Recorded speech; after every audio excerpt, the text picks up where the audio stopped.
성경신학 개론이 성경신학 총서의 그 결론이잖아요. 그죠?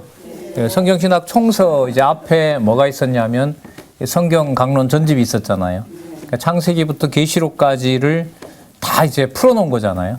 어떨 때는 개념들 또 문장 다 풀어놓은 건데, 그 다음에 이제 성경신학 개론은 이제 여기서 이해를 좀 하셔야 되는데,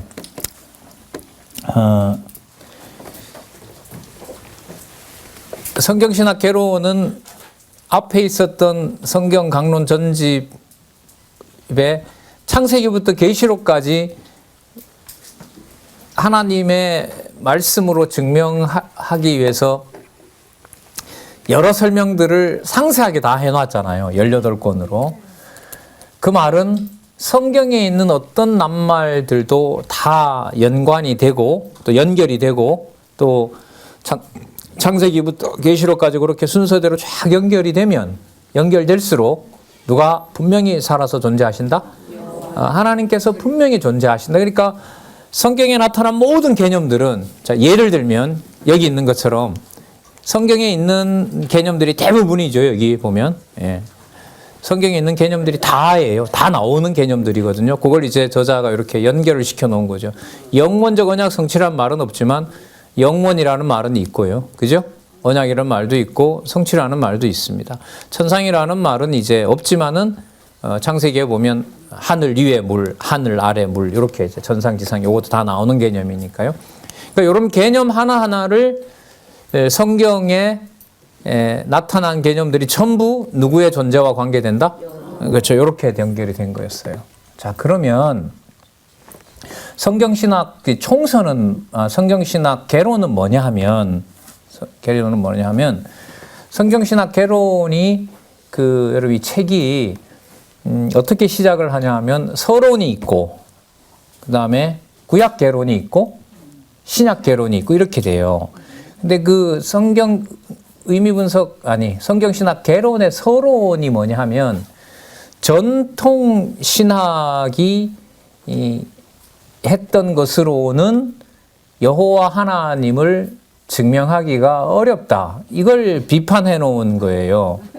근데 이제 전통 신학이 어떻게 했냐 하면, 이제 성경 하나님을 소개할 때 뭐 서론은 성경론이죠. 그 다음에 성경관이고, 그 다음에 신론, 그 다음에 인재론, 그 다음에 기독론, 그 다음에 구원론, 교회론, 종말론, 이런 신학 분야가 있어요. 근데 그 신학 분야들을 그렇게 배워서는 여호와 하나님이 존재한다는 것을, 또 성경을 더 분명하게 읽어 나가는데 도움이 되는 것이 아니라 오히려 뭐가 됐다? 장애가 됐다. 이게 이제 성경신학 개론 앞부분에 얘기를 하는 거예요. 자, 그러면 이제 저자가 이걸 책임을 져 가야 되는데, 성경신학, 다른 신학에서 해명을 못했던 것들이긴 하지만, 그런 것들이 그 사람들도 어디를 보고 얘기를 하고 있는 거죠? 그렇죠. 개혁신학자들도 어쨌든 성경적인 근거를 가지고 말을 하거든요. 그런데 이제 이 저자는 그렇게 성경을 인용하면 그게 제대로 안 된다는 거예요. 그러니까 비판을 한 내용이 나오고, 이제 성경신학을 소개한 부분이 성경신학 개론이 나오는데, 지금 얘기하려는 건 뭐냐면, 성경신학 개론이 앞부분에 나왔던 18권, 한 10,000페이지가 되는 성경 강론 전집에 있는 모든 개념들을 마무리하고, 자, 성경에 있는 대로 그대로 배워가야 누구를 정확하게 알 수가 있다? 여호와 하나님을 알 수가 있다. 자, 연결 한번 시켜볼게요. 그런데 성경신학 개론 초반으로 가면 전통적으로 하나님을 소개했고, 성경이 아닌 조직 신학에 있는 과목을 그렇게 설명하면 학문적인 줄 알고, 그렇게 설명하면 잘 되는 줄 알고 설명을 했는데, 하나님을 제대로 소개한다, 못한다? 못한다는 거예요. 자, 그러면 하나님을 제대로 소개하기 위해서 저는 앞에 18권을 집필을 했습니다. 그 순서대로 창세기부터 계시록까지 페이지를 떼어놓지 않고 연결을 해가야 누가 존재하는지 깔끔하게 설명이 된다? 그렇죠. 여호와 하나님이 존재하는지가 매우 중요하다. 그래서 저희들이 지금 어떤 공부를 안내할 때 순서대로 빠른 시간에 자기 스스로 성경 볼 수 있도록 안내하는데 모든 열의를 다하는 게 바로 여기에 있는 거거든요. 이번에 화요일날 참 그 저자가 중요한 말씀 하시던데 몇 분 동안 전해야 될 타이밍도 오고, 그죠? 30분 동안 전해야 될 타이밍도 오고, 오늘 시작하면서 말씀드린 것은 경건의 문화가 좀 즐기는 문화가 되는, 여러분 그 명절 때 얼마나 기다려요, 애들을. 근데 온다고 해서 2박 3일 동안 내가 계속 데리고 놀 수는 없다고요. 그죠? 이제 다 준비해 놓은 거 다 꺼내놓고, 그때 이제 어른으로서 한 말씀 하시잖아요, 그때. 그 문화가 우리가 이제 경건의 문화거든요. 그 의식도 아니고 뭐다. 그냥 그 자리는 기쁘고 감사한 자리고, 엄마 가기는 싫은데 어쨌든 엄마 따라 갔는데 보니까 상상하지도 않았던 만약에 할머니, 할아버지가 선물을 준비해 놓고 있는 거예요. 애들, 뭐 저도 애들 키워봤지만은, 야, 속으로 어떨 때 보면, 야, 저희 어머니가 돌아가셨는데, 첫 애가 나니까 이게 처음으로 손자를 보는 거 아니에요. 얼마나 기쁜지 이분이 태어나기도 전에 가서 벌써 애 교육보험을 들어놓은 거예요. 그런 일 있죠, 그죠? 예. 그러니까 저희 그 집이 슈퍼를 했었는데 바로 뒤가 우체국이거든요. 그러니까 이 우체국에서도 이제 실적이 필요하다 보니까 거기 이제 점심때마다 이제 라면 사 먹고 뭐 하러 오는 그 직원 하나가 아이고 어머니 이러시지 말고 또 뭐 하니까 하나 들어주셔야 해서 뭐 많지는 않아요. 그래서 야 그거 보면서 야 진짜 나는 뭐 해달라고 해도 잘도 안 해주더니 그래 태어나지도 않은 애를 보험까지 드나와 이런 것들이 시기 질투심이 나더라니까요. 예, 그러니까 무슨 말씀이냐면 그게 여러분 그 혈육 관계에서 생기는데 저희들이 지금 누리고 싶고 준비해주고 싶은 문화가 여러분 그게 바로 경건회가 모델입니다. 예를 들면 가보진 않았지만 제가 여러분 유대인들 우리 설날 문화도 그렇고 이 뭐 추석 명절도 너무나 이제 좋은 분위기로 하지만은 이스라엘 유월절 같은 행사는 우리처럼 뭐 무슨 그런 게 아니잖아요. 바로 누구를 찬미하는 자리인 거죠. 여호와를 찬미하는 자리니까 얼마나 더 그게 심하겠어요, 자기네들이. 근데 이제 그 사람들은 이제 예수를 안 믿으니까 아직은요. 우리가 지금 생각하고 있는 또 꿈꾸고 있는 경건의 문화라는 것은 가정교회가 마련이 안 되면 이건 도저히 나올 수가 없는 거예요. 그 과거는 어떤 거였냐 하면 그게 없는 상태에서 교회에 와서부터 출발을 하려니 이게 되겠어요? 가족에서 모아지지 않은 걸 어디 와서 한다? 교회에 와서 만들어낸다. 이거는 근본적으로 불가능한 거였어요. 이건. 예수님께서도 제자들을 부르셔가지고 어떻게 합니까? 3년 동안 새로운 가족 관계를 만들어내죠. 이거는 너무나 유명한 구절이 있잖아요. 마가복음에 보면 예수님이 표적 일으키고 자꾸 막 그 바리새인들하고 논쟁하는 얘기를 하니까 아마 누가 집에다 일렀는가 봐요. 야, 저기 예수 좀 데리고 가라.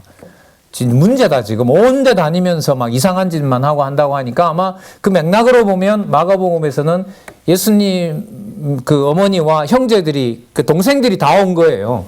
누굴 데리고 가려고.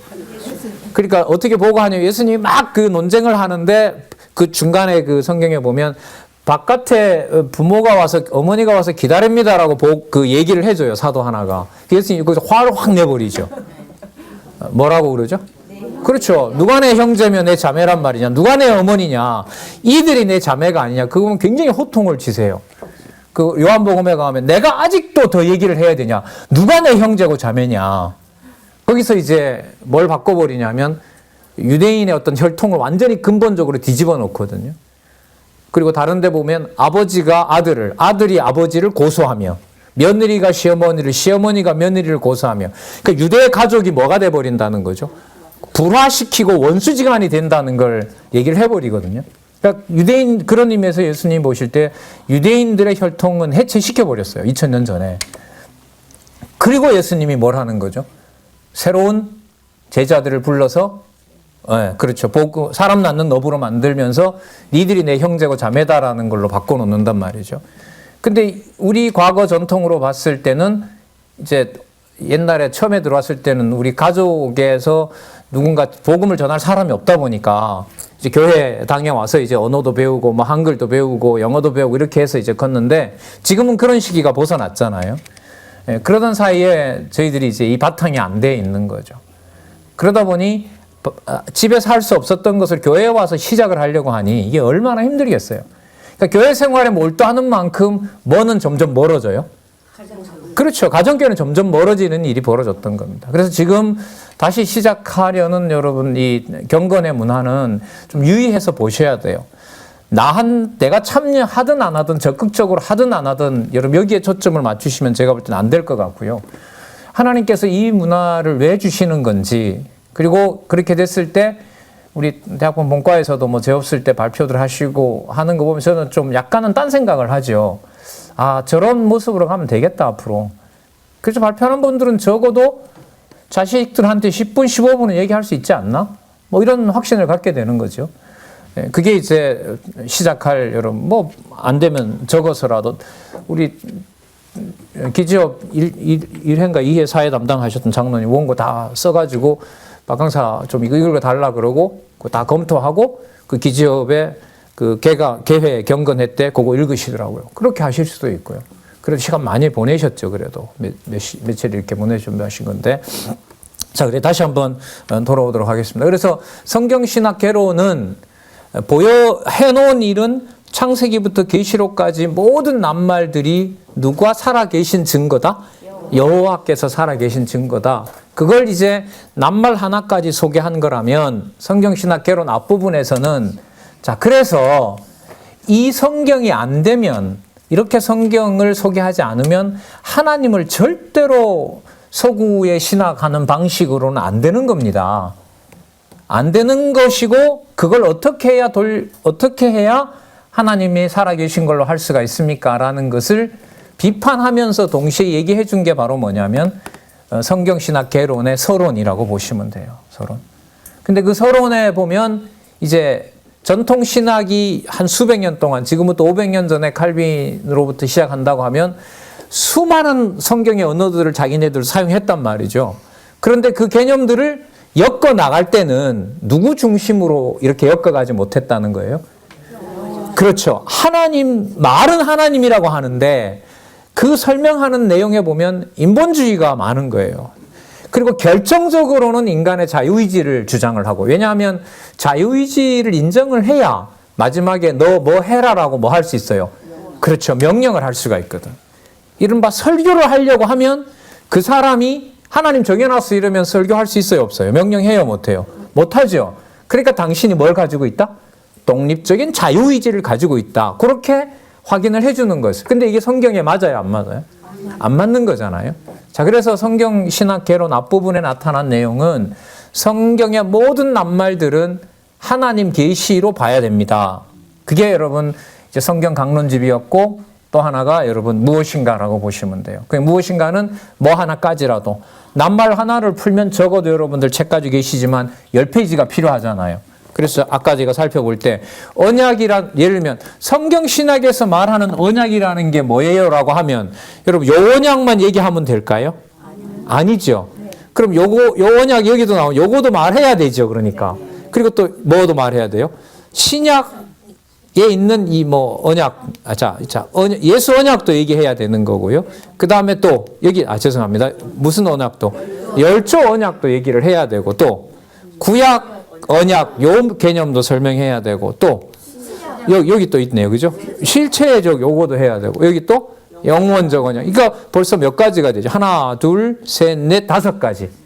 그러니까 성경 신학에서 말하는 언약을 설명하려고 해도 저 순서대로 해도 몇 가지로 5가지로 설명해야죠. 그래서 그 페이지가 10페이지가량 책으로 이렇게 묶여 있는 게 여기 있는 개념들을 하나하나씩 소개하다 보니까 그리고 시작할 때는 언약 개념이 매우 중요합니다. 그렇게 해서 그게 시작하는 말로 들어가 있어요. 여러분 그 목차 한번 보세요. 여러분 저는 과거에 이런 책을 보면 이런 건 전문적으로 공부하고 막 교수들만 이런 글을 쓰고 전 이래 생각을 했거든요. 그 생각을 성경신학을 접하는 여러분들로서 싹 지우시기 바랍니다.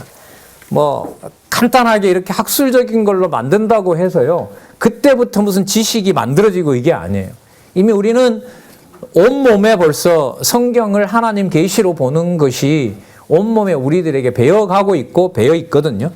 그러니까 이런 틀에 주눅이 드시지는 말았으면 좋겠어요. 예. 우리가 뭐 학벌에 주눅이 들지는 않겠죠. 만약에 저희 성도님들이 만약에 여기 와서 자유의지가 있다고 하는 뭐 명문 출신의 신학자들을 여러분들이 아마 듣고 있을지는 않을 겁니다. 성경 똑바로 봤냐고. 뭐 이렇게 이제 이의를 제기할 수 있는 다 그런 분들이라고 생각을 합니다. 자, 그 목차에 한번 보시면 시작하는 말 이렇게 나오죠. 15페이지 한번 보세요. 안수란 무엇인가 시작하는 말 나오고요. 계시란 무엇인가에도 시작하는 말 해서 다 시작하는 말이 나오죠. 이 시작하는 말이 뭐냐면 여러분들과 공감이 일어나는 거예요. 애는 전혀 관심이 없는 얘기를 하면 그냥 할머니, 할아버지가 그냥 쓸데없는 얘기 하는 걸로 보이겠죠. 그런데 할머니, 할아버지가 조금만 생각을 해보면 야, 요 문제를 제가 좋아할까 안 할까? 이런 데 관심이 있을까 없을까? 그거 한 번만 생각하면 그게 뭐가 되냐면 그게 시작하는 말이에요. 그러니까 문제 제기라 그러죠, 보통. 문제 제기는 왜 하냐? 문제 제기 여러분 제일 중요한 게 뭐냐면 공감을 일으키는 문제를 꺼내줘야 돼요. 예. 친구들 이렇게 만나면 저희들 학교 다닐 때 이제 그런 경험들 많이 있었는데 쟤는 모이면 종일 떠들었는데 뭔 얘기 하는 줄 몰라, 얘는. 그리고 진짜 왔다 갔다 해요. 근데 쟤는 말 별로 안 해. 근데 중간에 한두 마디씩 해. 그러면 종일 얘기한 게 걔 말 속에 다 들어가 있어. 이른바 똑똑한 애죠. 그러니까 그거는 뭐냐 하면 각자 다 떠들었는데 걔가 볼 때는 제일 중요한 게 뭔지를 걔는 나름대로 알고 있는 거죠. 마찬가지 아니겠어요? 아들을 제일 잘 알아도 어머니, 아버지가 제일 알고 그리고 손자, 손녀는 지 새끼가 잘 알지 모르지만 엄마, 아버지 마음은 모르잖아요. 그럼 할머니, 할아버지 입장에서 전체 가족을 볼 거 아니에요. 왜? 그 아버지가 어떻게 큰지 알고 있고 또 그런 습성들이 손자, 손녀에게 어떻게 가는 줄 알고 있으니까. 그러니까 그게 전체로 그림을 그리기 위해서는 한마디 한마디가 상대방을 위한 배려가 되는 거예요. 여러분, 글은요, 잘못 알고 있는 중에 하나가 지식을 자랑한 결과를 글이라고 그래요. 아니에요. 글은요, 여러분 이 성경 개론 보면 아시겠지만 우리 3차 개정판과 4차 개정판이 바뀐 부분이 많잖아요.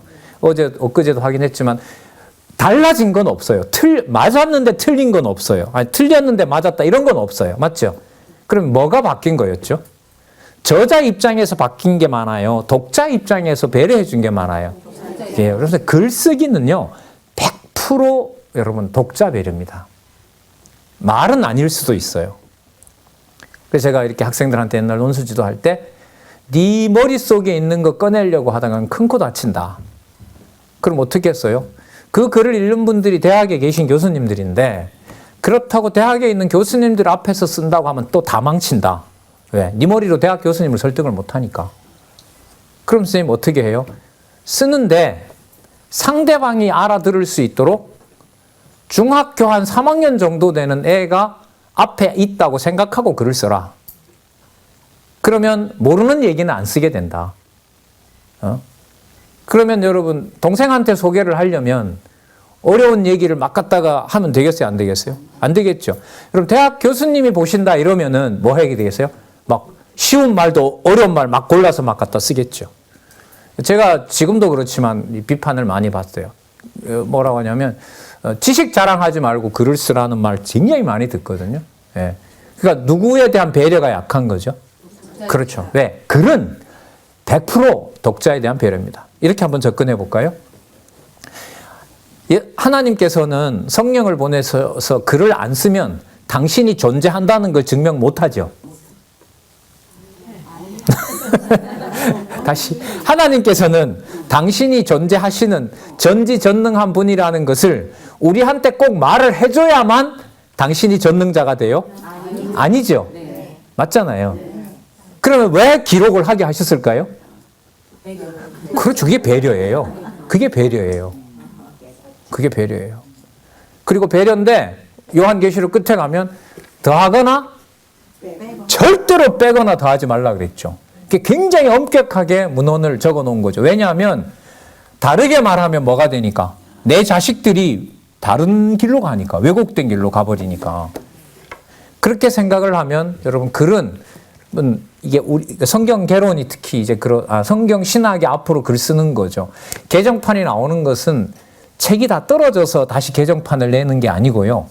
더 중요한 것은 개정판이 나올 때 독자에게 어떤 불편도 생기지 않도록 해주는 것이 개정입니다.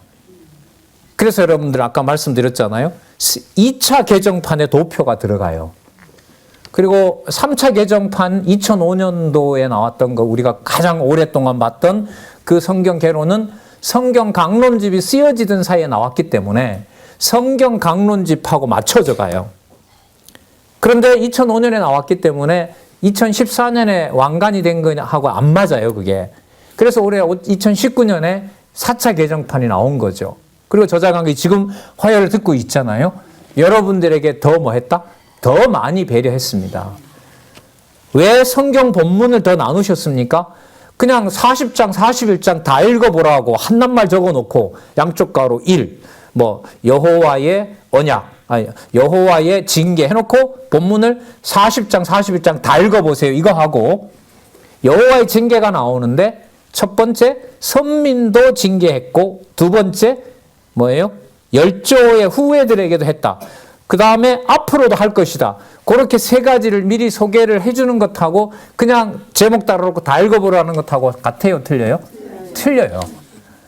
여러분 집은 애가 오는데 우리 집 손자가 예를 들면 갈비를 엄청 좋아해요. 소갈비를. 여러분 양념까지 준비 다 해놓고 오면 탁 해서 먹여줘요? 아니면 고기하고 양념 작 깔아놓고 너네 해먹으라 그래요? 말이 안 되잖아요, 이게. 뭐에 대한, 손자에 대한 배려가 아니죠. 손자, 손녀에 대한 배려가.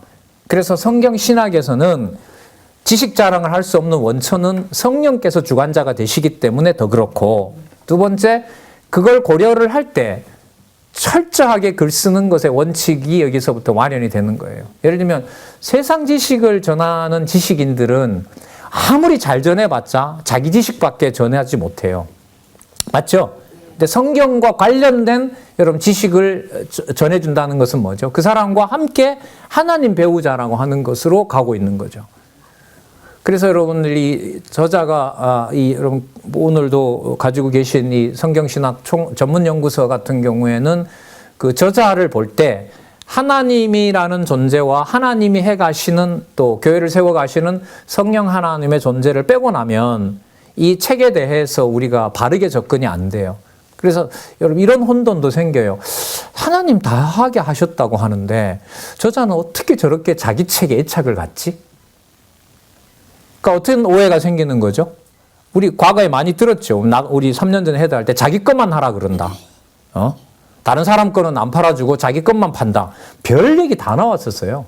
예? 어디에도 없는 여러분들, 글쎄요, 우리 여기 권사님 와 계시지만 제가 좀 궁금해요. 나중에 그 후배들 책이 그래도 10권이 넘죠. 10권 훨씬 넘어요. 그죠? 3명이, 2명 있었고, 또 기독교 과학 나왔고, 그 전에 또 나왔고 해서 10권 넘는 책들이 여러분들, 한 사람도 자기 출판비를 낸 사람이 없어요. 제가 알기로.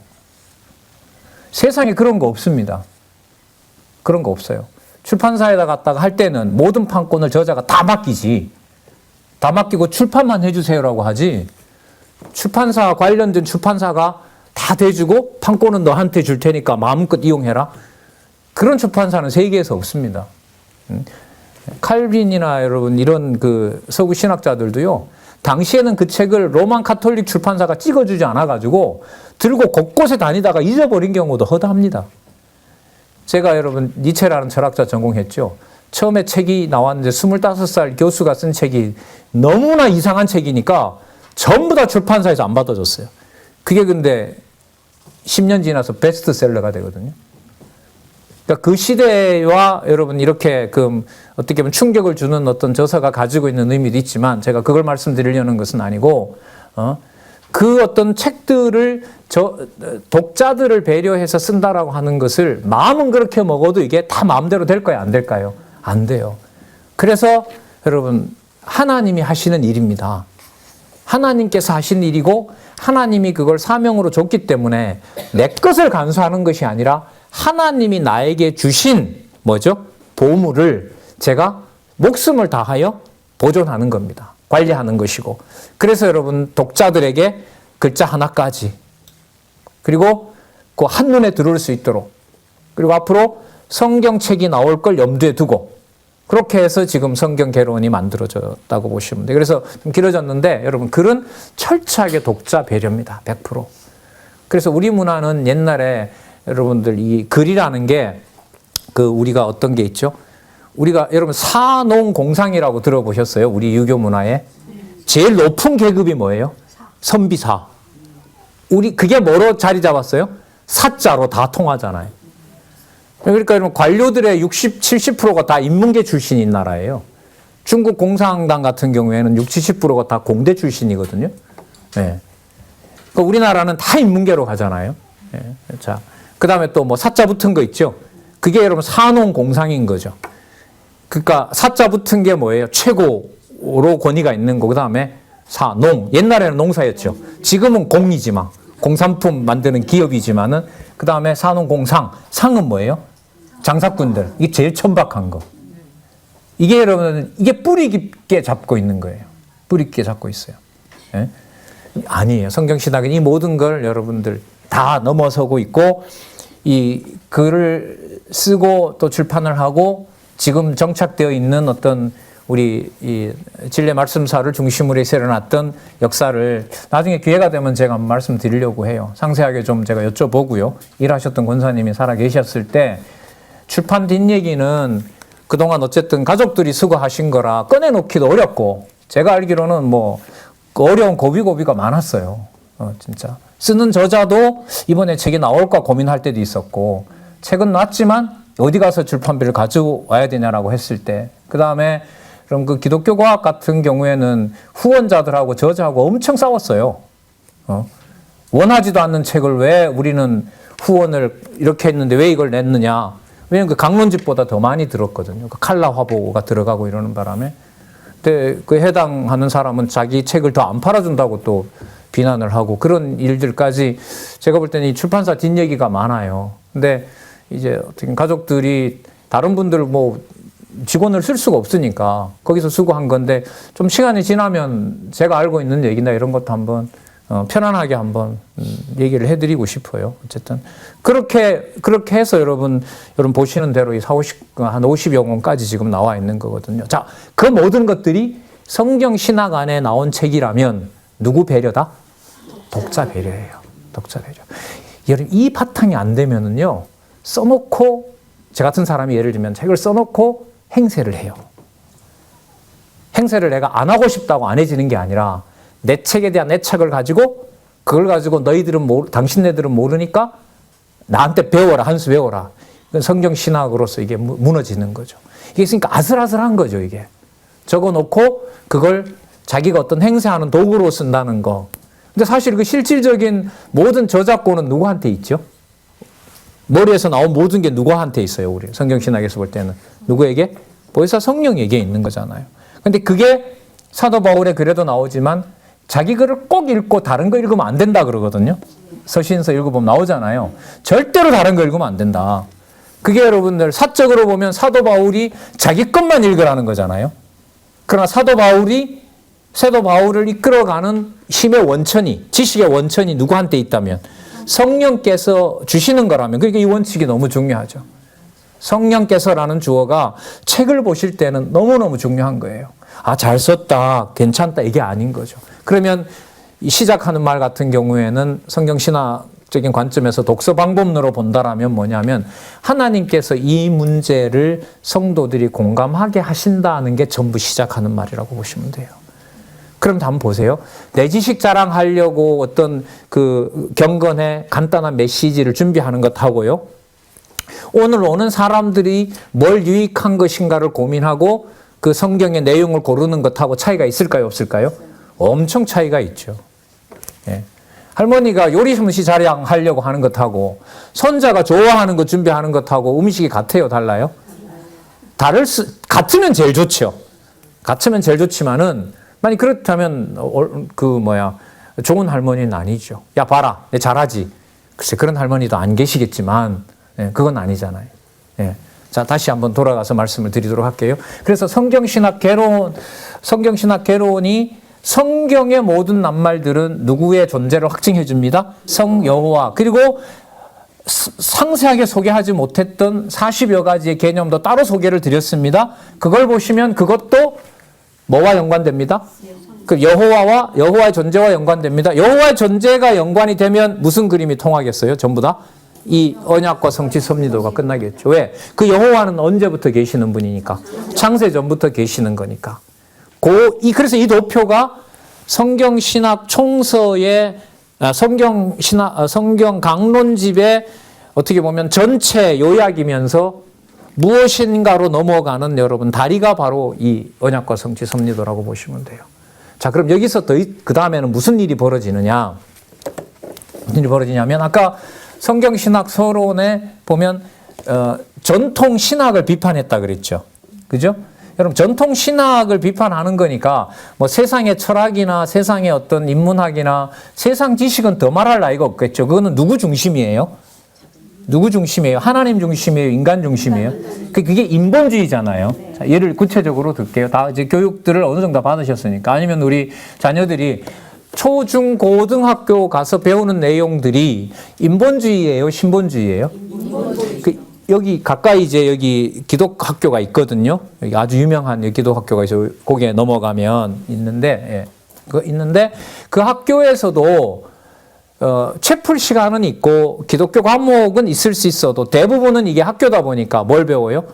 그렇죠. 학교 교과서를 배우는 거예요. 그래서 대학도 보내야 되는 거고. 그러니까 교과서를 가지고 공부하는 학생들이나 또 그걸 가르치는 선생님들은 또 선생님들 중에서는 또 뭐예요? 많은 기독교인들이 있을 수 있죠. 저희 교회도 있고. 자, 그러나 그 텍스트 내용으로 보면 그거는 인본주의예요? 신본주의예요? 인본주의죠. 그러면 할머니, 할아버지로서 야, 그거 배우지 마라 그래야 돼요? 그것도 배워라. 그것도 배우라고. 아, 인본주의를 배워라? 이게 불편해진다고. 근데 사실 솔직히 깨놓고 얘기를 하겠습니다. 할머니가 그것도 배우라는 말은 교회도 나오지만 그거 배워서 서울대도 가라 이 말 아니야? 솔직히.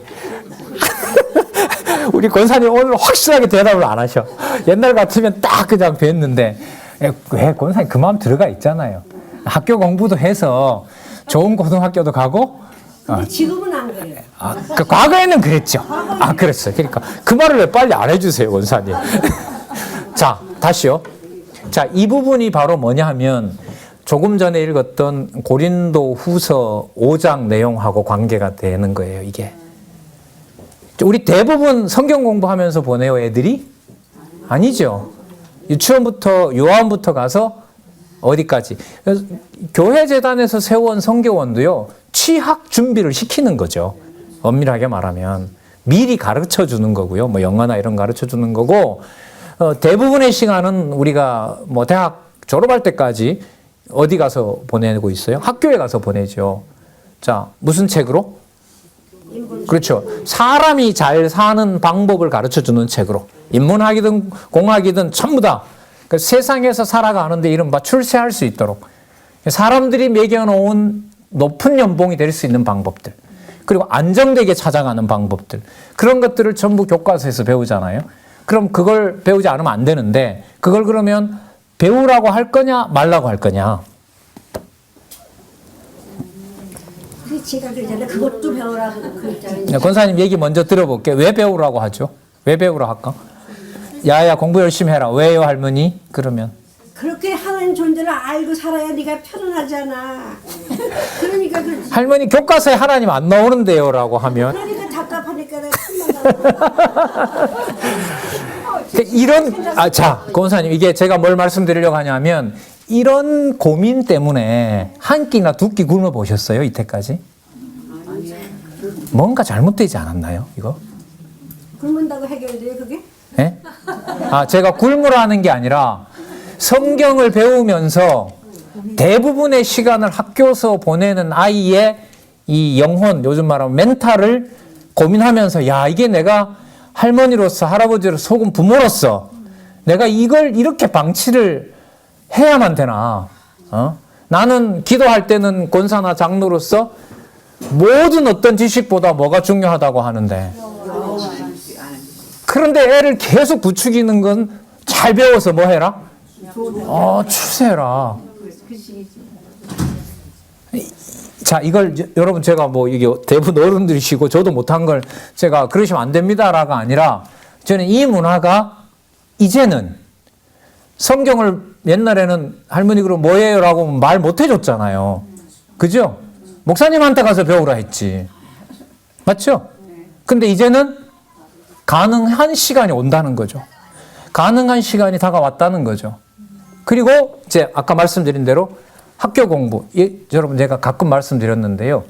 제가 철학 중에서도 신이 죽었다고 하는 니체를 전공한 것하고 그리고 강의를 한 10여 년 동안 대학에서 어쨌든 생활해야 되니까 논리학을 가르친 경험이 있거든요. 그럼 그런 것들 제가 간간히 말씀드렸어요. 제가 그렇게 공부한 게 저한테 뭐가 됐다. 도움이 많이 됐다. 그럼 내가 사용을 한 걸까요? 하나님께서 성경을 통하여 그것도 유익하도록 해 주셨을까요? 그거 얘기하려고 했던 거죠. 그렇죠. 맞아요. 그래. 권사님이 그랬을까요? 제가 요 말씀을 오늘 드리는데 이걸 좀 더 구체적으로 소스까지 우리에게 제공해 주는 책이 뭐냐 하면 그게 무엇인가라는 거예요. 이게 오늘 말씀드리려고 하는 거예요. 그래서 여러분 이런 걸 더 말씀드리겠지만 시간이 더 남아있으니까 이걸 여러분 학교 선배가 얘기해 주겠어요. 학교 선배들 요즘 선후배 관계 없습니다. 요즘은 학원에 있는 선생님이 얘기해 주겠어요. 학원 갖다 놓고 성경 얘기하면 학원 강사가 잘리죠. 대학에 있는 교수님이 얘기를 해 주겠어요. 요즘은 우리 다닐 때는 그래도 꽤 많았는데 기독학교도 요즘 기독서클 거의 없습니다. 기독서클 거의 없어요. 그러니까 그래서 요즘은 거의 아침에 대학 기독 학생들이 저희들 다니던 학교도 기독서클이 10개가 넘었는데 가끔씩 가다가 전체 연합 큐티도 해요. 그러니까 그런 걸 통해서 어쨌든 성경을 보는 문화 요즘 거의 이제 안 할걸요. 그런 문화 아마 없어졌을 겁니다. 그리고 사회 나온다고 해도 가르쳐 주는 데가 없고 그리고 가족들의 전반적인 문화도 어쨌든 이쪽 서울권으로 올라올수록 진학이나 그 다음에 진학 문제 어떤 고등학교 어떤 중학교 제가 얼마 전에 봤는데요. 초등학교 6학년 애를 예술 중학교로 보내고 예술 고등학교로 보내고 그럼 앞으로 몇 년 남았어요? 고등학교까지 해도 6, 7년이 남았잖아요. 거기에 맞춰서 지금 과외비를 써요. 수백 단위를. 예. 대학에 있는 교수님이 지정한 강사한테 가서 레슨 받아야 돼요. 시간당 25만 원. 감히 상상을 할 수가 없는 거죠. 근데 그런 어떤 방식이 나머지 어떻게 보면 예술 계통으로 가려는 사람들한테 그 정보가 영향을 줄까요? 안 줄까요? 엄청 주죠. 줘요. 그러니까 어떻게 보면 다 만들어지는 거죠. 이렇게 보면. 예술 계통에 이제 저희 친척도 거기 있어서 아는데, 우리 여기 신집사님 다니실 때는, 권사님 계실 때 몰라도 지정해준 악기까지 그 사람 걸 거 사야 돼. 꼼짝을 못 해요, 진짜. 그러니까 할 수가 없어. 이게 보통 어떤 이걸 가지고는. 그럼에도 불구하고 할머니 학교 가야 돼? 우리는 이런 형편도 안 되는데, 할머니 그래도 내 하고 싶은 거 해야 되나? 이랬을 때. 이 질문을 걔네들은 가지고 있단 말이죠. 그리고 학교 가면 그걸 계속해서 어떻게 보면 보고 들을 것이고 대부분의 학생들은 한 35명 중에 선생님들도 그래 얘기를 하니까요. 서너 명을 위한 들러리인 거죠. 서너 명을 대학 보내는데 들러리 서고 있는 경우가 많죠. 예. 그 현실이란 말이에요. 대학 대통령을 얼마 전에 나와서 하더라도 여러분 대통령이 제왕도 아닌데 그게 풀어달라고 그냥 수백 가지 꺼내는 게 다 풀어지겠어요? 그만큼 이제 다급한 면들이 많은 거잖아요. 자, 다시 한번 돌아와서 말씀을 드리면 아까 성경신학 개론 얘기하다가 말았잖아요. 그래서 성경신학 개론이 성경에 있는 모든 개념들은 바로 여호와의 존재와 관계가 됩니다. 그런데 지금까지 기독교 신학은 특히 개혁파 신학에 사용했던 여러 이론들과 개념들은 성경에 있는 낱말을 가져왔지만 정작 결론으로 나올 때는 인본주의로 그야말로 올라가는 것이 아니라 누구 중심으로 왜곡돼 버렸다? 사람 중심으로. 그게 대표적인 게 이제 자유의지가 있으니까 열심히 해서 천국 가시고 하나님한테 영광을 드리세요. 이런 경우로 이제 가버렸단 말이죠. 자, 그러면은 여러분 이제 이 성경신학 개론에 중요한 점이 하나가 있는데, 성경신학 개론을 요즘 경동강좌에서 하고 계시거든요. 그 제가 볼 때는 앞에 구약신약과 신약신약으로 가기 전에 성경신학 서론 그거 한 70페이지밖에 안 돼요. 그거 100페이지 안쪽이거든요. 거기에 앞으로 진행될 성경 중심적인 학문의 모든 내용들이 거기에 들어와 있어요. 원리들이. 자, 원리들이 들어와 있는데 이렇게 말씀을 드리면 될 것 같아요. 세상에 있는 모든 그 지식들을 그럼 통합시킨다는 거 들어보셨죠? 통합시킨다는 거. 그러면 성경에 있는 개념을 하나님 중심으로 엮지를 못했는데, 여러분 지금 가지고 계신 무엇인가 2에 나오는 10가지 개념은 전부 다 누구 중심으로 안내를 하고 있죠? 이 개념들이? 여호와 중심으로 되어 있죠. 그러면 10가지 지난번에 제가 왜 그 40개의 개념을 제가 이제 성경 신학을 소개한다면 뭐부터 해야 될지 제 나름대로 순서 매긴 거 있잖아요. 근데 만약 그게 제가 그때 그렇게 말씀드렸을 거예요. 한 대학생 수준으로 염두에 두면 제가 요 순서대로 할 것 같아요 라고 했고, 만약에 초등학생한테 이 책을 어쨌든 읽히고 싶어서 하면 또는 그렇게는 안 할 거예요. 아마 그 순서를 바로 정할 거란 말이죠. 자, 그러면 어쨌든 이런 순서를 잡건 저런 순서를 잡건 그 40개 혹은 여기 10개를 소개할 때 누구 중심으로 다 연결이 되게 되어 있어요. 이 책은 여호와 중심으로 되어 있죠. 그죠? 여러분 예를 또 하나 들게요. 여러분 여기 중에 은혜라는 말 쓰겠습니다. 은혜란 무엇인가 여기 나오죠. 여러분 은혜란 무엇인가라는 말은 학교에서도 공부하면서도 가끔 들어요, 안 들어요? 무슨 시간에 주로 나올까? 부모님의 은혜 이러니까. 그러니까 그렇죠. 지혜로운 생활. 요즘은 도덕이라고 안 그래. 지혜로운 생활, 지슬이라고, 지혜로운 슬생, 슬기로운 생활 이렇게 하거든요. 그 윤리나 도덕 교과서에 아마 은혜라는 말이 나올 수도 있어요. 그럼 그 보통 명사니까 그 시간에 나오겠죠. 근데 그거 읽어보면 여호와 계시로 가요? 아니죠. 근데 교회 학교 선생님한테는 배웠는데 보니까 선생님은 은혜라는 개념을 누구 존재와 연관을 시켜놨어요. 그럼 애 머릿속에서 혼란이 오기도 하고 정리가 필요하게 되겠죠. 그죠? 예. 그 자극을 이제까지는 거의 못했다는 거죠. 거의 그런 고민을 해본 적이 없어요. 부모로서. 저는 조금은 해봤어요. 제가 뭐 했냐면 집에 애를 일기장을 보면 안 되는 거지만 뭐 일기가 애가 뭐 그게 있냐 싶어서 일기를 쓰면 일주일에 한두 번씩 봐줬어요. 봐줬는데 주일날 되면 어디에 갔다 와요? 교회 갔다 오니까 교회 갔다 와서 이제 뭐 형들하고 놀았다 이런 일기를 쓰고 이제 월요일날 검사 맡으러 가는 거예요. 그럼 그 일기를 보면서 제가 한 번 정도 이렇게 뭐 교정 같은 걸 해줘요. 여기 있는 이 말들이 그러니까 누구 소개하려고? 교회 갔다 왔으니까. 그렇죠. 하나님 살아계신 것하고 연관시키는데 한 1년 하니까 뭔가 효과가 나타나요. 그 생각이 자리 잡히더라고요. 그게 뭐 쇠뇌가 된지 어땠는지 모르는데. 근데 제 경험으로 보면 좀 착각을 한 거죠. 결과적으로는. 초등학교 때까지 뭐가 잡히면 중학교 가서 사춘기가 시작이 되면 저는 그게 극복이 되는 거라 생각했어요. 왜? 말하는 게 따라하는 게 이제 뭐와 비슷해 가니까. 기독교 가정에 자란 것하고 비슷해 가니까.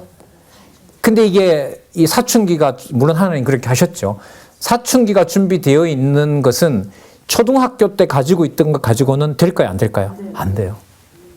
일단 몸집이 커지고 다가오는 사건이 엄청 변하고 중학교 만난 친구들이 그러니까 어제까지는 초등학교 6학년이었는데 중학교 1학년에 들어가니까 누가 있어요? 중3이 관계가 돼요. 중3이. 그러니까 어제는 5학년밖에 못 봤는데 10살, 11살짜리를 봤는데 오늘 가니까 15살짜리를 만나야 돼요. 그게 적응이 빨리 되겠어요? 안 되겠어요? 그 중에 예를 들면 잘못된 선배를 어떤 서클에 가서 만났어요. 며칠이면 끝나는 거죠. 끝나는 거예요. 그러니까 이걸 어떤 뭐 학교의 위험스러움을 제가 말씀드리려는 게 아니라 이제 그 상황에서 가지고 계신 이 무엇인가의 10가지 개념들이 은혜라는 말은 여기서 누구 중심으로 소개를 하고 있다? 여호와 중심으로 소개하고 있는데 학교의 많은 공부들은 그 모든 것들의 연관성이 누구 중심으로 된다? 인간 중심으로. 그게 여러분 이른바 인본주의예요. 그런데 여러분 성경의 바탕을 성경의 방식으로 그 성경을 중심으로 언어들을 하나님 중심으로 엮지를 못했는데 학교 과정에 가서 보는 즉시 그걸 하나님 중심으로 엮기가 어려울까요? 아니면 쉬울까요? 불가능하죠. 불가능하죠. 그러면 여러분 무엇인가는 어떤 안내를 해주고 있냐 하면 학교에 가서 은혜라는 말을 들었을 때 그걸 이미 공부했던 누구의 존재를 생각하면서 배웠던 개념, 여호와의 개념, 여호와의 존재를 하나님 살아계신 걸 바탕으로 공부했던 걸 가지고 학교에서 이야기하고 있는 은혜라는 개념을 뭐 할 수 있는 거죠? 넣는 거죠, 밑에다가. 왜? 하나님이 창조 주시고 인간의 생사화복, 그야말로 선악, 행불행 모든 걸 누가 주관해 가시는 거니까? 여호와께서 주관해 가시는 거니까. 그래서 예를 들면 요즘은 교과서에 안 나올 것 같은데 예를 들면 우리 효녀 심청 나왔었죠. 그죠? 그리고 요즘 그 농심 그 브랜드 옛날에 보면 형님 먼저 아우 먼저 기억나세요? 예. 안 사 먹을 수가 없죠. 그러면은 혼자 먹으려고 하다가도 형님 먼저 아우 먼저 그 저희들 자취하면서 많이 웃겼거든요. 이게 형들하고 해놓고 형님 내가 먼저 먹으렵니다. 농심 삶아놓고 형님이 먼저 먹으면 안 되지. 이렇게 농담도 했단 말이죠. 그게 이제 방송 이미지가 가지고 있는 엄청난 그 영향력이란 말이죠. 그것도 그래 큰데 그 은혜를 생각하면서 형님이든 예를 들면 부모님의 은혜든 누구 존재 속으로 넣어버리면 누가 그렇게 하시는 걸로? 여호와께서 그렇게 하시는 걸로. 6.25 전쟁을 배웠어요. 사회 시간에.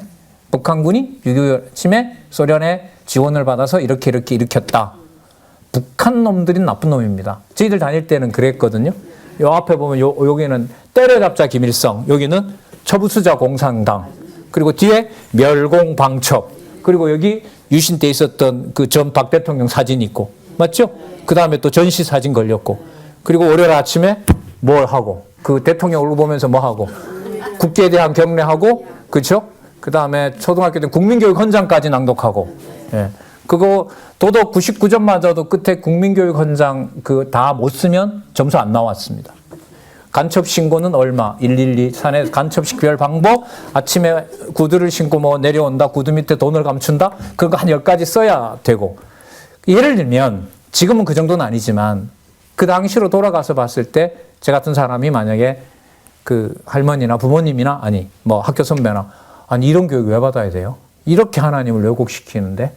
그럼 여러분 거기에서 우리가 성경 신학을 통하여 또 성경 강론 전집에서 모든 개념들을 누가 살아계신 증거로, 여호와 살아계신 증거로 단단하게 베이스를 가지고 그 문제를 수용하는 것과 그거 없는 상태에서 그거 다 하나님 하시는 거다라고 말하는 것과 설득력의 차이가 어마어마합니다. 어마어마해요.